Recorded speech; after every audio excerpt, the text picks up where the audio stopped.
Olá, boa tarde. Começa agora uma nova edição do Opinião e hoje nós estamos recebendo com muito prazer aqui nos estúdios o nosso comentarista, o advogado Roberto Mohamed Amin Júnior. Boa tarde, Roberto. Prazer recebê-lo. Boa tarde, Chico. Muito bem, Roberto. Olha, temos muito a conversar para o programa de hoje, viu, Roberto? A pauta é uma pauta bem considerável.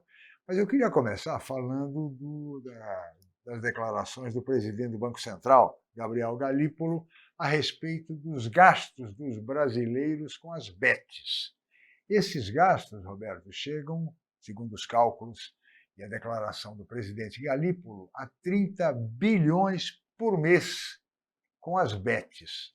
Ou seja, dá para deduzir que este é o país da jogatina, Roberto. E olha que o jogo é proibido no Brasil.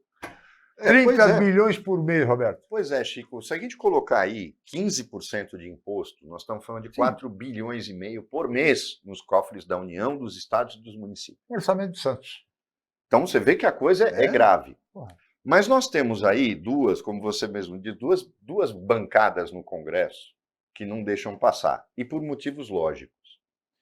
Quando a gente fala de legalização do jogo do bicho, quando a gente fala de legalização dos cassinos, que faria com que essa febre das bets diminuísse, porque as pessoas iam ter aonde apostar. Claro. É muito mais legal eu sair e ir para uma máquina do que ficar jogando num telefone celular. Essa geração de menores de idade, isso aí é outro problema, mas as pessoas que gostam de apostar não iriam mais para um navio, ou para Buenos Aires, ou para o Uruguai, poderiam gastar esse dinheiro no Brasil, além de atrair turistas. Claro. Mas a bancada da Bíblia, emprego, né? A bancada da Bíblia e a bancada da bala não querem. A bancada da bala, por exemplo, ela é financiada pelas milícias. Eles não querem a legalização do jogo do bicho.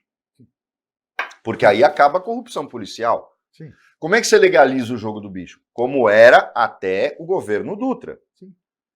Na década de 50. Você faz... você dá um prazo para que esses atuais exploradores do jogo se legalizem, monta abertos a fiscalização da própria Caixa Econômica Federal, ou se cria uma comissão de jogos, como existe no estado de Nevada, que é onde fica Las Vegas. Essa comissão fiscaliza o funcionamento, os cassinos são legalizados, e aí entra-se a regra de Las Vegas, que é que eles têm que dar 15% de premiação. Isso é como se aferem as máquinas. Olha aí. A arrecadação é uma coisa... Eu estou falando de 15% de imposto, eu não estou nem comparando o jogo com bebida alcoólica, mas se a gente for comparar, aí não é 15%, nós estamos falando de 30%, 35% de imposto, que eu acho razoável. Sim. É a tributação nos Estados Unidos. Então, você poderia ter tudo isso gerando emprego, abrindo o mercado de trabalho para artistas, que é o que nós tínhamos até a década de 50 no Brasil. Shows, trabalho para garçons, para cozinheiros, para copeiros, para os grupiês. Olhem só, segurança, olhem a estrutura que você pode gerar com isso. Mas eles não querem. Eles estão discutindo anistia. Eles querem emenda PIX. Eles não estão discutindo o país. A gente tem um Congresso com 450 pilantras, safados, sem vergonhas. Para informação, são 590 no total. Eu ainda fui generoso. Deixei mais de 100 achando que não são. Mas tem pelo menos 450 pilantras lá, bandidos, que não querem pensar no país. Eles querem pensar neles. Então, a bancada da bala não quer acabar com a corrupção do jogo do bicho. E a bancada da Bíblia fica na hipocrisia, quer dizer, jogar o tigrinho pode, ir num cassino, pagar imposto, com todos os empregos que gera, não, aí não pode. Falou, nós vivemos num país não é possível, né? Que já ultrapassou todos os limites para ser entendido. Não dá para imaginar mais para onde a gente vai, com esse tipo de congresso e com o governo. E olhem bem, essas duas bancadas, que são tipicamente de direita, não estão preocupadas com o país. Mas a esquerda também não está, porque ela está preocupada com todos, ela está preocupada com bobagens e que o Brasil foi invadido e não descoberto. Sabe, são essas coisas, em banir Monteiro Lobato. Falou, é esse o problema. Um é ridículo e o outro é safado. Mas aqui também tem safado, e aqui também tem ridículo. Dos dois lados. Esse é o problema, ninguém pensa o país, Chico. Agora, 30 bilhões por mês, Roberto, com jogos, com bets. Quer dizer, nós temos o país da jogatina.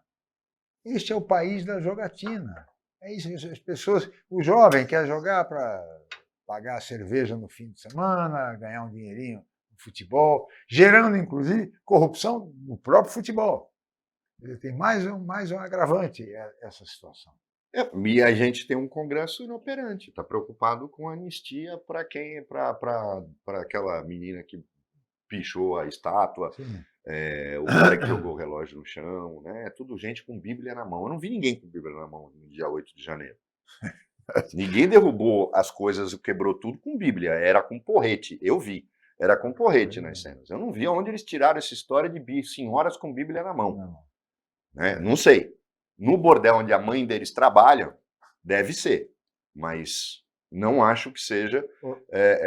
Não foi o que aconteceu no dia 8 de janeiro. Ô, Roberto, falando em anistia, o líder do PL, Sóstenes Cavalcante, anunciou que já conseguiu as 257 assinaturas necessárias para solicitar o pedido de urgência na votação, na aprovação, na discussão, evidentemente, da anistia.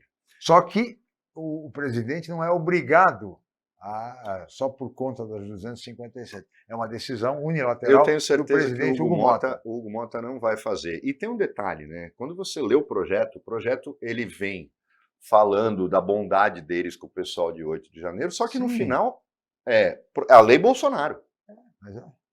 É a lei Bolsonaro. Agora, você faz uma lei para uma pessoa só, o Supremo vai considerar inconstitucional. Aí ele vem e ameaça. Então nós vamos fazer uma PEC. Eu quero ver declarar uma PEC inconstitucional. Então, sua besta, porque esse Sóstenes, ele é uma besta. Existe emenda constitucional e inconstitucional, seu animal. Porque a constitucionalidade, ela está no corpo principal. O poder constituinte originário é que determina isso. Então, essa anta do Sóstenes Cavalcante precisa entender que existe, sim, emenda constitucional inconstitucional e que o Supremo barra também. Mas deixa ele pensar que ele sabe tudo, né? Porque esse projeto é um projeto que visa, no fundo, o pano de fundo é anistiar o ex-presidente Bolsonaro. Só ele, e estão usando a desculpa daquele pessoal que quebrou tudo em Brasília. Massa de manobra, que é o que os bolsonaristas fazem. Mas vai acabar acontecendo, tem razão da dosimetria. Alguns casos... Eu acho que uma negociação entre a Advocacia Geral da União, a Procuradoria Geral da República e o Supremo, para a redução das penas, acabaria com essa confusão toda. É evidente, não tem que entrar no mérito porque, como você bem diz, o ex-presidente Bolsonaro está inelegível por uma decisão do TSE, que não tem nada a ver com ele, que é para evitar que ele seja preso. Na verdade, a anistia ela está visando a questão da prisão. Ele sabe disso, do Bolsonaro. Ele sabe que ele não se torna elegível, porque tem os processos que tiraram a possibilidade dele ser candidato a presidente. Então, o TSE tem nada a ver com o 8 de janeiro. Sim. Foi abuso de poder econômico, uma série de outras coisas. Agora, com certeza, fazer um projeto de lei, chamar de lei de anistia, quando é para beneficiar uma única pessoa, para evitar que ele seja preso, infelizmente, o fanatismo que a gente vive hoje, em torno de um cara que não sei como é que alguém pode considerar um mito, mas é isso que a gente está vivendo hoje. Você veja que ele fala agora em anistia ampla, geral e restrita, como foi a anistia do passado. Que também, veja bem, muito pouca gente lembra. A anistia em 79, ela não foi feita para anistiar o pessoal da esquerda. Eles iam voltar de qualquer maneira. A ditadura estava no seu Já final. estavam voltando, aliás. Exato, não tem nada disso. 79 foi para anistiar. O medo deles era o julgamento dos torturadores, de quem cometeu o crime do lado de cá. Quando eles fizeram a lei da anistia para os dois lados, na verdade era para proteger os militares e os policiais que faziam tortura, era para proteger os torturadores. E todo mundo achou que não, a anistia foi o primeiro passo para a democratização. Não foi. Eles já estavam preparando o terreno para que não acontecesse aqui O que depois aconteceu na Argentina, aconteceu no no Chile, Chile. aconteceu. Eles quiseram que aqui fosse uma transição como foi a da Espanha, Sim. sem mexer no passado. Vamos esquecer o que Esquece o que aconteceu. aconteceu. Exatamente. Daqui por diante é outra vida. E é até por isso que o ex-presidente fala hoje, nessa questão do 8 de janeiro, em anistia ampla, geral e restrita, o mesmo termo utilizado no Exato. passado. Exatamente. É o que ele pretende para que seja anistiado também, juntamente com todas aquelas outras pessoas. Ele e os demais militares, muitos que já estão até presos, Golpistas. né? Golpistas, enfim. Esses também seriam anistiados por esse projeto. Agora, tudo leva a crer que o presidente Hugo Mota, que fala muito em pacificação do país, e é importante que isso aconteça, ele me parece que, como diz você, Roberto, está ganhando tempo no sentido de que a matéria seja equacionada por esse entendimento entre o Legislativo, entre a Procuradoria-Geral da República e entre o Supremo Tribunal Federal. E dessa forma ganha tempo. Né? Olha, o Hugo Mota está me surpreendendo. Pois é, eu achei que seria um presidente sensato, sereno, eu pensei apesar que de fosse... jovem. Eu achava que ele seria facilmente manipulado pelo Lira, Sim. por aquela turma dos venais da Câmara, mas ele está demonstrando personalidade. É verdade. E muita personalidade. E equilíbrio, não, Roberto? Exatamente, que é o que falta, infelizmente, para os prefeitos aqui da nossa região, por exemplo. Mas ele tem demonstrado que é uma pessoa que está surpreendendo pela pouca idade, mas extremamente maduro e sabendo os passos que dá. E entendendo que ser presidente de um poder da República o torna obrigatoriamente num negociador permanente. Claro.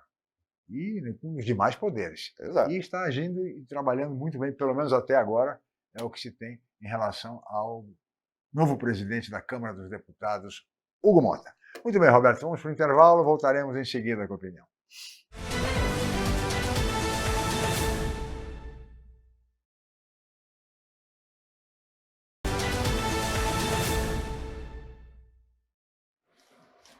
Muito bem, estamos de volta com opinião e hoje recebendo com muito prazer o comentarista do programa, o nosso advogado Roberto Mohamed. E nesse bloco, Roberto, nós estamos agora, praticamente completamos 100 dias do segundo mandato, ou do primeiro mandato, dos prefeitos que foram eleitos no ano passado ou reeleitos. E no caso, por exemplo, de São Vicente e Santos, são os chamados 100 dias do segundo mandato. E criou-se no Brasil essa referência de um balanço com os 100 dias. É o que eu falo às vezes. Os caras dão um tiro no pé sem perceberem que estão fazendo isso.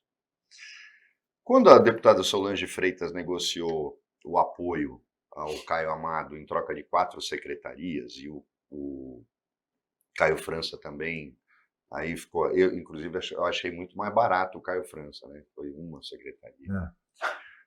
Mas seriam os dois que poderiam ter tirado o Caio Amado da prefeitura. E aí ele faz esse governo, porque ele fez um governo lamentável, só cena, filme nenhum. E aí agora eu quero ver o preço que eles estão pagando, porque eles vão ser cobrados em 2026 por terem dado um passo para trás e permitido a reeleição de um governo pífio. Uma cidade como São Vicente, um dos menores orçamentos, se não for o menor orçamento da Baixada Santista, com 27 secretarias. Um número de cargos comissionados, uma coisa absurda. E aí ele vem dizer que não tem dinheiro para nada. Lógico que não tem dinheiro para nada. Quanto custa a máquina? Isso numa cidade como São Vicente. E quando você vê os programinhas dele, os videozinhos dele na internet, nas redes sociais, que ele é ativo para isso, você nota que não bate com a cidade real, porque as escolas de São Vicente... E aí fica uma pergunta, né? Para onde está indo o dinheiro? Porque, pelos gastos, a merenda dos alunos de São Vicente é maravilhosa, melhor que a de Santos. E todos os professores falam que a qualidade é ruim. As escolas têm lá uma verba absurda no orçamento de reforma e nenhuma escola está reformada. Com a greve dos professores, se escancarou isso. Os professores estão revoltados, estão filmando tudo, mostrando as escolas, que não bate com o discurso que ele faz. A saúde de São Vicente é uma desgraceira. É Santos, né? Acaba vindo para É Santos. lá. Então, não há um avanço no sentido, não houve mudança nenhuma. E eu já disse aqui, o que é uma grande decepção, porque há 5 anos atrás, durante a campanha eleitoral que o elegeu, eu disse a ele que ele era uma esperança de renovação. Sim. E foi uma grande decepção de mais do mesmo, que faz parte da história de São Vicente. Então, o que me espanta e me preocupa é o silêncio do Ministério Público em São Vicente. Isso me preocupa.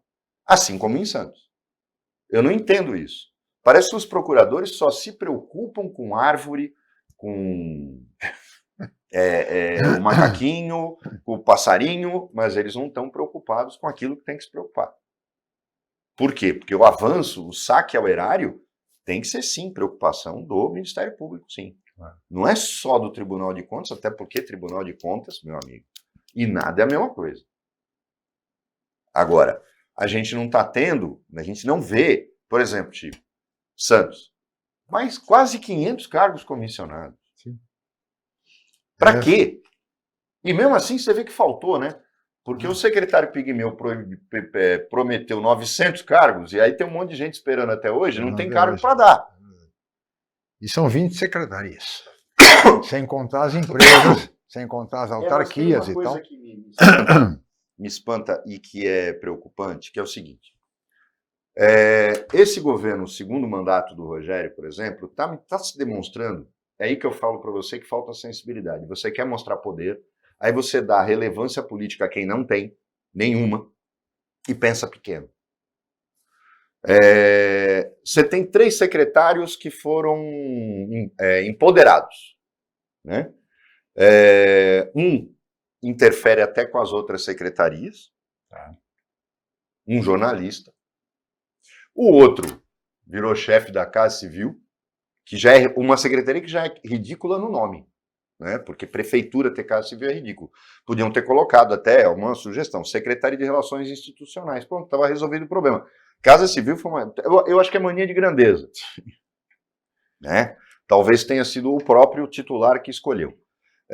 Que faz esse loteamento de cargos, e uma secretaria de comunicação que agora manda em todos os... Eu queria saber o seguinte, os secretários de Santos se sentem como? Tem um secretário aqui que supostamente está na administração regional, mas que manda em tudo e interfere na rotina de todas as secretarias. Você tem um outro secretário aqui que escolhe o cargo dos caras que são assessores do secretário, que não consegue eleger ter nem um assessor na sua secretaria. Pode, no máximo, levar uma pessoa para segurar o celular e fazer filminho. E uma secretária de comunicação que você não pode ter entrevista com nenhum secretário municipal sem passar por esta secretaria. O superpoder. E 3 pessoas que não têm currículo para estar onde estão, 3 pessoas que não têm relevância política para estar onde estão. Qual é o destino de uma administração dessa? Não entendeu o recado dos 15 mil votos, tendo máquina, tendo 30 partidos, proibindo a candidata de oposição que não tinha programa, não tinha carisma, não tinha simpatia de fazer campanha na Zona Noroeste. Ela teve mais de 40% dos votos da 118. Era para ter tocado a luz vermelha na administração. Sim, sim. Aí continua fazendo papelão. E continua fazendo papelão. O Tiaguinho faz um show na praia e os caras levam bolo para comemorar o aniversário de Santos. O aniversário de Santos foi em janeiro. Quem foi que teve essa ideia? Imbecil. E o que é pior, faz o show quando o prefeito está em Miami. E quem vai cortar o bolo é o deputado federal Paulo Alexandre. Aí não querem que diga que ele que é o prefeito. Já corta o bolo fora de hora. Não, o show do Tiaguinho, que era para ser no aniversário de Santos, foi em outra data. Não, alguma pessoa ridícula, alguma pessoa que tem problema, é o que eu estou falando, você coloca um monte de porcaria no governo, o que acontece? Não, vamos fazer o bolo. Mas que bolo? O aniversário de Santos é 26 de janeiro. Não é em abril, né? E levar aí não querem que fale. No dia que o prefeito não está, que eu não sei o que ele está fazendo em Miami. Corta o bolo o deputado. que fez doce para decidir se ia ser candidato ou não, até em cima da hora, e que foi também um grande responsável por essa vitória apertada de 15 mil votos. Mas eles acham, o que importa, como disse o prefeito aqui, eu ganhei. Nós ganhamos. É isso que importa.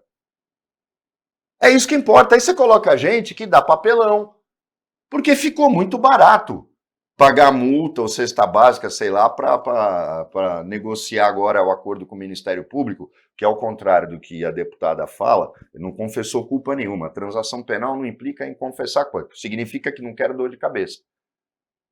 Mas eu disse na época, mas que raio de secretário é esse que cria problema ao invés de ajudar numa campanha eleitoral? Aliás, Roberto, você, nesse número grande de exagero de cargos comissionados, uma questão, acho que ressalta, no que tange não a administração direta, mas a administração indireta. Uma empresa como a Coab da Baixada que não constrói uma casa. E que tem dívidas impagáveis. A situação da Coab é praticamente de insolvência. Né? Tem 107 assessores. Mas onde vai colocar os vagabundos que trabalharam na campanha? A Coab, veja, não tem sentido. Tem mais assessores que a Prodesan e que a CT. A Prodesan com 79 e a CT com 63 assessores. E tem que ver quantos desses aí foram candidatos a vereadores, aqueles candidatos com 100 votos, 150, 200 votos, que estão lá. Está sendo feito um levantamento sobre isso, até o jornal Boqueirão News, no sentido de apurar quantos desses foram vereadores derrotados na última eleição. Então, a gente começa a ver que aí não tem justificativa, por exemplo, para ficar economizando comida em albergue. É assim. Né? Porque, pô, tá sobrando dinheiro. Tá sobrando dinheiro, Chico, porque para ter tanto cargo comissionado assim, um orçamento tá de 5 bilhões, dinheiro, é lógico. 5 bilhões e meio. Então, tá sobrando dinheiro. Ainda mais depois do contrato do lixo. Opa, agora é a festa.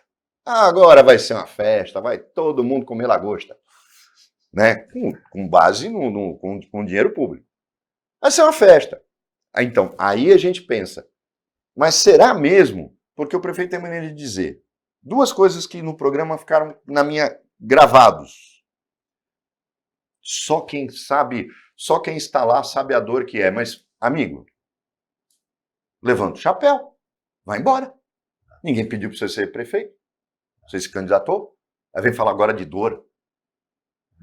E o segundo, que é onde a gente tem essa arrogância, essa prepotência de achar o que importa é ganhar. Roberto, quem cuidava de tudo isso no passado era o chefe de gabinete.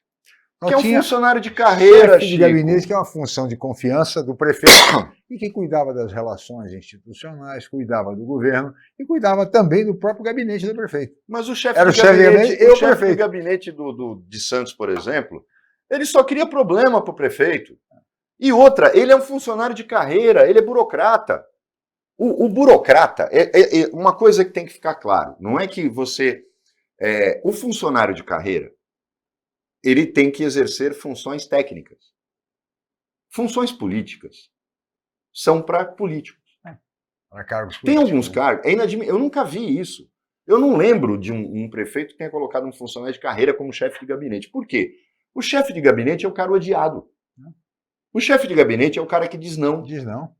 O chefe de gabinete é o cara que blinda o prefeito. Até na relação com os vereadores. Exato, e que assume, inclusive, a responsabilidade pelos erros do próprio prefeito. É verdade.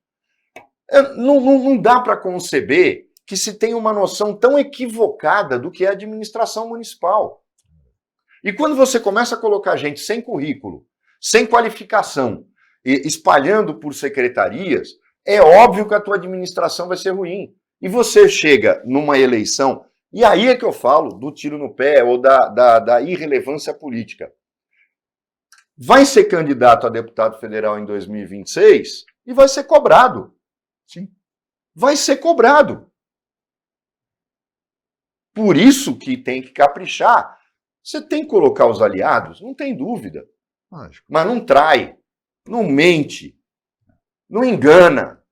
e não coloca a gente desqualificada para fazer aquilo que não sabe fazer. É isso que a gente tem pela frente, infelizmente. Agora 2026 vai cobrar o preço. Pode ter certeza. Muito bem, Roberto. Vamos para um rápido intervalo. Voltaremos em seguida com a opinião.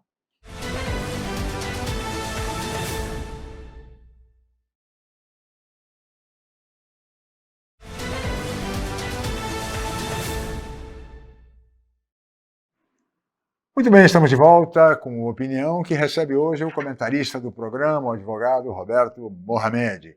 E agora, Roberto, há um tema que também preocupa muito a população brasileira, que é a questão da segurança. Todas as pesquisas revelam que segurança é um dos temas que mais afligem o cidadão brasileiro, ao lado de educação e saúde, sobretudo. E até em razão disso, foi o ministro da Justiça e Segurança, Ricardo Lewandowski, está propondo uma PEC da segurança para resolver os problemas, ou pelo menos minimizar as aflições da população.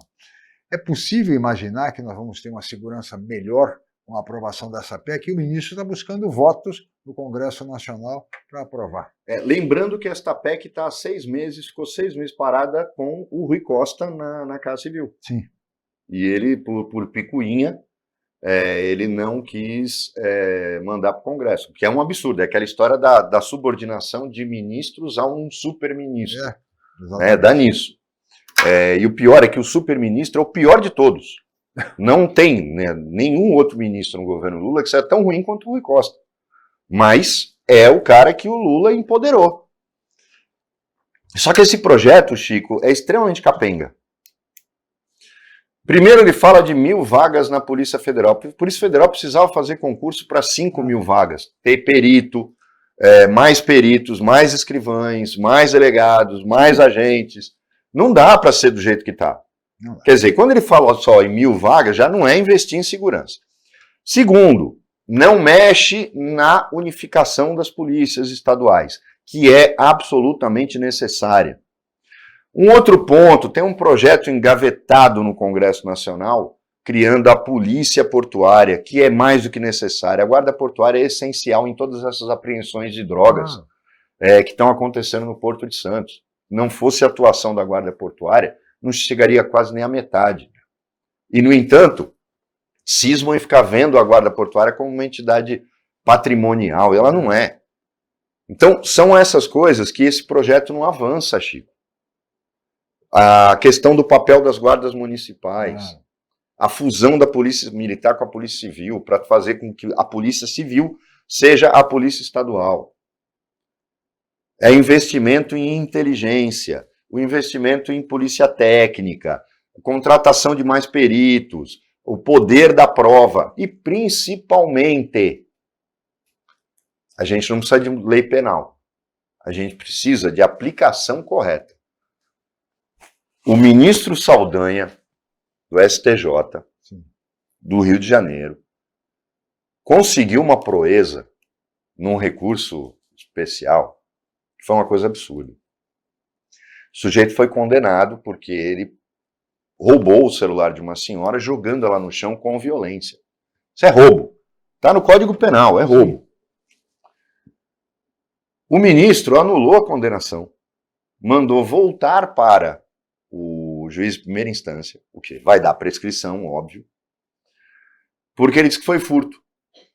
Porque a violência foi cometida contra o celular e não contra a senhora que o cara jogou no chão. Olhem só. E aí ele cria, o mais brilhante desta decisão do ilustre ministro, é que ele criou um novo tipo penal, que não existe no Código Penal. E eu não sabia que ministro do STJ podia alterar o Código Penal. Furto por arrebatamento. Nunca tinha ouvido falar. Liguei para um amigo criminalista e falei, você já ouviu falar disso? Ele falou, Roberto, nem em jurisprudência. Furto por arrebatamento. Quando o Chico fala o Brasil acabou, ele tem razão. O Brasil acabou. Porque depois dessa, quando o Lewandowski fala que a polícia prende errado e obriga o judiciário, aqui, ministro, aqui para o senhor. Com esse judiciário fazendo esse tipo de interpretação, a culpa não é da polícia, não. A culpa não é da polícia. E também não é do Ministério Público. A gente está partindo agora para virar um carnaval. O judiciário brasileiro está chegando no fundo do poço. Ele não funciona, ele é lento, só que agora já ficou escandaloso. Não dá. E é o poder mais caro dos 3 da República. Eu acho que chegou num ponto que já se ultrapassaram todos os limites. Depois daquele desembargador que passou anos e anos e anos com outro nome, um nome inglês, Lorde inglês. Mas, Chico, engraçado, você conseguiu entender o motivo? Porque tem uma coisa que as pessoas parecem que não prestam atenção, inclusive pode ser um cara. Há uma possibilidade de que ele, na verdade, seja considerado que não cometeu crime. Porque, vejam bem, ele passou no concurso da magistratura. Fez o curso na USP. Ele passou no vestibular da USP. Ele cursou o Largo de São Francisco. Foi um ótimo aluno. Passou no concurso da magistratura bem classificado. Fez uma carreira brilhante como juiz. Não tem... a carreira dele, inclusive, foi uma carreira relativamente rápida para chegar ao tribunal. Aí fica a pergunta. Por que este cara inventou isso? E ninguém sabe explicar. O que alguns advogados estão falando, o tribunal, por enquanto, está quieto, né? Porque está com vergonha alheia, né? Mas eu acho que isso aí que não é grave. O mais grave para mim é o tribunal receber dinheiro que devia estar remunerando conta judicial. Claro. Porque isso, para mim, é safadeza. E a hora que começar a entrar com as ações contra o Banco do Brasil, exigindo que ele remunere as contas judiciais, quem teve depósito judicial integralmente, que quer fazer acordo com o tribunal, é problema seu, mas não vai tirar da remuneração da conta judicial para dar uma parte para o tribunal. Um tribunal perdulário. Agora, isso para mim é grave. Sem dúvida. E cara de pau. Gravíssimo. Agora, o que para mim eu não consigo entender, e aí eu entendo a posição dos advogados que falam, que crime ele cometeu? Tudo aliás, que ele algumas fez... sentenças dele foram até revistas e não foi encontrado nada demais. Quer dizer. Nada, mas não tem. Eu acho que falsidade ideológica. Agora, já caça o cara, quer prender. O Ministério Público também está fazendo um carnaval. Gente, tudo que ele fez com outro nome... Porque eu posso mudar meu nome, se eu quiser. Qualquer um pode mudar o nome, se quiser, hoje. É permitido. Eu não estou entendendo a gravidade. É cômico. Eu acho que não pode ficar com 2 nomes. É cômico. Por quê? E o nome ele criou também, novamente, o cara é bom. O cara estudou no Largo de São Francisco. O cara passou no concurso da magistratura. O cara foi um excelente juiz. E agora virou motivo de... Chegou a desembargador e tal. Não, eu acho que a gente tem que ter um pouquinho de equilíbrio aí e ver se ele realmente cometeu algum crime. Agora, com relação à PEC da segurança, Roberto, a impressão que fica, a sensação que fica é que, tamanho dos desajustes e tal, que o setor, os especialistas não foram consultados, não foram ouvidos pelo Ministério da Justiça e da Segurança. Parece que aqueles que realmente entendem da questão não foram ouvidos, não foram consultados pelo ministro Lewandowski. Pelo menos é essa a sensação que fica. Então, Chico, aí entra uma coisa que é muito curiosa. A arrogância do Lewandowski. Ele supera a... foi ministro supremo, né? E foi desembargador antes, juiz. Então, ele tem uma visão, ele não... Porque ele sequer... Porque como é que pode? Os governadores, até os de esquerda, são contrários. Estão protestando contra a PEC. Porque essa PEC, ela não mexe nas feridas.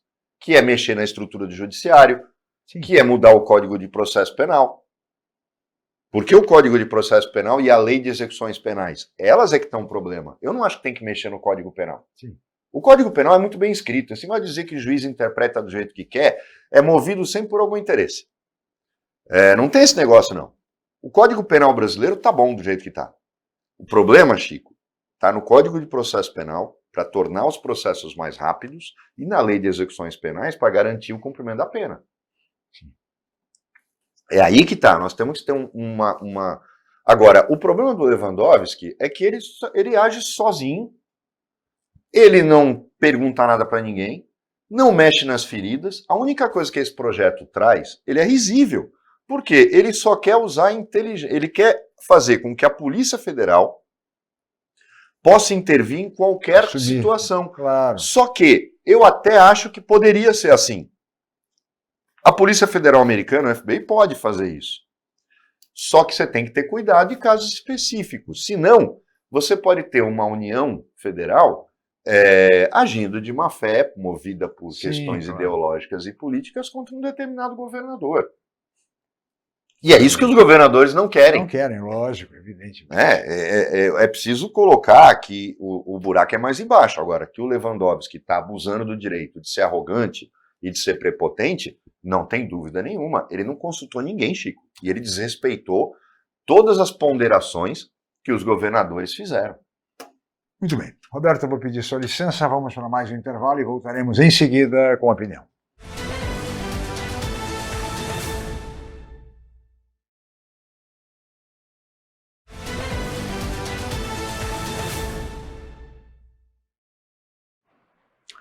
Muito bem, estamos de volta com a opinião e agora vamos para o último bloco do programa de hoje, que recebe o nosso comentarista, o advogado Roberto Mohamed Amin Júnior. E Roberto, nesse bloco eu queria a sua opinião, a sua avaliação a respeito da recente pesquisa do Instituto Datafolha a respeito da situação em São Paulo, mostrando que, por exemplo, o governador Tarcísio Gomes de Freitas é considerado um bom e um ótimo governador por 41% dos consultados, e ruim e péssimo por outros 22%. Houve até uma redução, um decréscimo do governador Tarcísio nos seus índices de aprovação. Agora, com relação à eleição para governador, mostra um cenário bastante interessante. O Tarcísio derrota todos os eventuais opositores, mas aquele que a luta seria um pouco mais difícil seria contra o vice-presidente Geraldo Alckmin. Tarcísio teria 41% e Geraldo Alckmin 25% das intenções de voto, ficando em terceiro Pablo Marçal com 15%. Este é o primeiro cenário. Há outros cenários que a gente vai comentando. Mas você vê como é curioso, né? Realmente muita gente tem apostado que o Alckmin voltaria. O Alckmin, se não for novamente vice do Lula, e acho que não vai ser, por conta do tamanho do PSB, claro, e a fome e a necessidade de atrair ou o PSD e garantir o MDB, sim. Vai fazer com que eu acho que o Alckmin dance, porque o PSB vai estar com eles de qualquer maneira, então eu não preciso dar vice. Vem de graça. E o que o Alckmin fez na primeira eleição, não precisa fazer agora. É claro. O Alckmin viria candidato ao governo do Estado. Tá. E é preciso lembrar bem que o Alckmin, em São Paulo, é um governador que tem claro, uma memória afetiva do povo muito boa. Sem dúvida. Né? Um governador que passou sem grandes escândalos, um governador que era acessível, tem as falhas na segurança pública, mas que era uma tônica do PSDB, mas não chegou a fazer o que fez o Dória e o Rodrigo, de destruir a Polícia Civil. Com o Alckmin, a Polícia Civil existia. Né? E que o Tarcísio está acabando de enterrar. Mas uma coisa curiosa no Tarcísio é o seguinte, o Chico, é o tipo do pastel de vento. Por quê? A educação no Estado está lamentável, as escolas estão abandonadas, não tem manutenção, não houve melhora nenhuma no ensino. Nenhuma, nada. Um secretário de educação pífio. Você não tem melhora na saúde, não foram feitos investimentos, não se mexeu em nada, continua tudo do jeito que estava, terceirizando hospitais estaduais. A única coisa que o Tarcísio tem no currículo dele é a privatização. E que também não trouxe melhora. Privatizou a Sabesp e melhorou alguma coisa? Nada. Não deu tempo ainda. Tá, mas não melhorou nada. Muito pelo contrário. Piorou. Então, eu fico fazendo a seguinte pergunta. Só vender ativo do Estado é ser gestor? Eu já disse, é ser corretor. Não, pastel, você tem a impressão do pastel de vento. Você não acha que a área da segurança... Bonito, mas que não tem recheio. É a área da segurança que está dando essa consideração. Eu acho que é, de e é uma falsa favorito a ele. sensação, Pois é. porque ele tem um psicopata como secretário de segurança, um cara que passa uma mensagem absolutamente equivocada para a polícia militar, que de forma clara está tentando acabar com a polícia civil, está desmantelando a polícia civil. É só ver o estado dos distritos, como eles estão. E faz aquele discurso de a gente prende e o judiciário solta. Eu concordo com esse discurso. O problema é que quem tem que conduzir o inquérito é a polícia que ele está destruindo, que é a Polícia Civil. Claro. E você não precisa incentivar a violência policial, a truculência policial, para poder fazer bonito na área de segurança. Isso não é fazer bonito na área de segurança. É o que eu pergunto. Com a polícia militar fazendo as atrocidades que tem feito em algumas cidades, a gente cansou de mostrar aqui durante todo o ano passado. A sensação de segurança aumentou para as pessoas? Não. Então é tudo midiático. Pô, como é que pode você ter um governador que ganha de todo mundo se a saúde não melhorou? Vamos olhar para a nossa região. Sistema de balsas? Uma mentira dizer que ia vir balsa nova. Balsa elétrica. Não, faz a diesel mesmo. Põe as velhinhas aí, mas põe para funcionar. Né? Porque o túnel só vai ficar pronto em 2030. A outra pista da Imigrantes, não, tem que ser privado. Tudo para ele é PPP. Tudo para ele é privado. Só a iniciativa privada salva. Com calma, governador. Vamos com calma. Porque ser gestor é fazer o que existe e dar certo.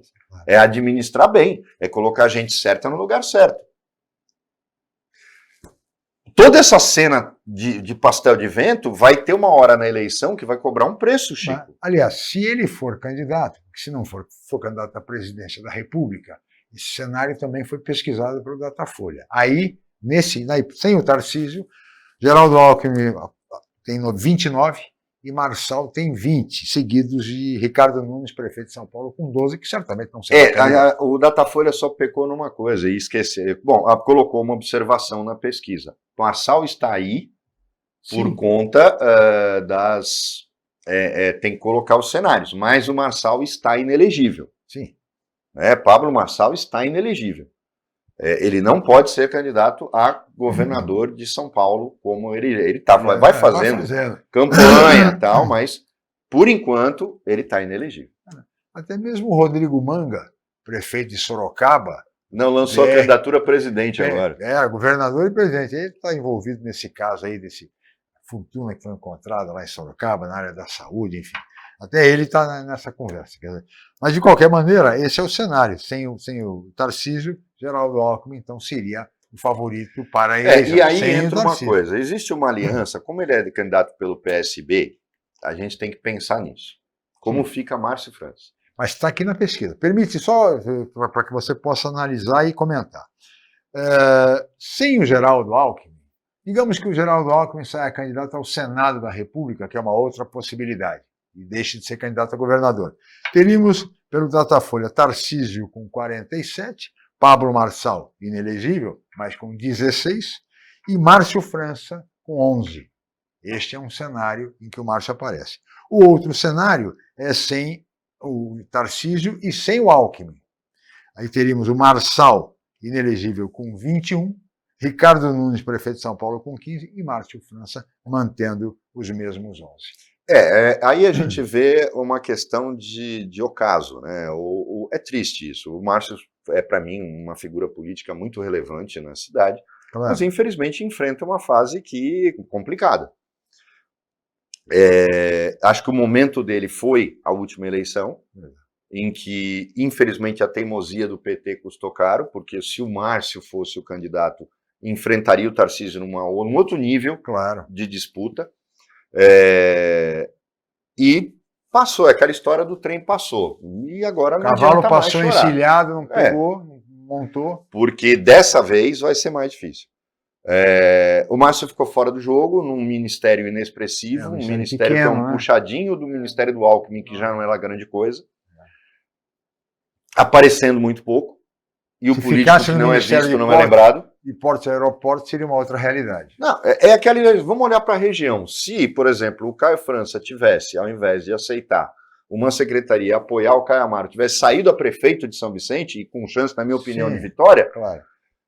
Ele poderia, sim, aí está dando uma exposição para a região, até para a campanha de governador do país, isso só faria diferença. Claro. É o que eu estou falando, são escolhas erradas, assim, seguidas. Não acho que o Alckmin volta como governador, mas se voltar, a memória do povo em relação a ele é boa. Sim. Né? Para governador de São Paulo, ele sempre foi meio que imbatível. Acho que a falta de realizações do governo Tarcísio e só insistência em privatização vai levar a uma campanha focada nisso. Falou, o senhor vendeu todos os ativos do Estado e fez o quê? Até agora ninguém entendeu. Então, é difícil. Ninguém está falando de... O PT não tem chance aqui. Mas quando você pega um Ricardo Nunes, por exemplo, né, um cara que... Acabou de se eleger prefeito. E acabou de se eleger prefeito, e um cara inexpressivo também. Um cara sem carisma, um cara sem... Eu não creio que seja candidato a governador. Não creio. Também, ele lançou esse balão de ensaio, mas eu não acredito. Mas mesmo que tivesse, Chico, na frente do Márcio, eu acho que o Márcio tem aí uma chance até para repensar um pouco as decisões que tomou. Porque não adianta só botar a culpa nas contingências. Sim. Né? Perdeu oportunidades de se colocar em exposição e, de uma certa forma, colocando o time, um clã político respeitoso perdeu que o tinha que ter entrado. Né? Perdeu o protagonismo. Eu acho que isso aí custou caro. Por quê? Porque estar atrás do Ricardo Nunes, que para mim ganhou por conta da polarização política a eleição, e porque o Marçal fez uma bobagem na reta final, porque senão era o Marçal que ia para o segundo turno e ganhava dele. Imagina isso. Muito bem, Roberto. Olha, chegamos ao final desta edição da Opinião. Eu queria agradecer muito a presença, a participação de Roberto Mohamed, nosso comentarista, e agradecer a você, meu caro telespectador, pela audiência qualificada de sempre. Estaremos de volta amanhã em mais uma edição. Muito obrigado e até lá.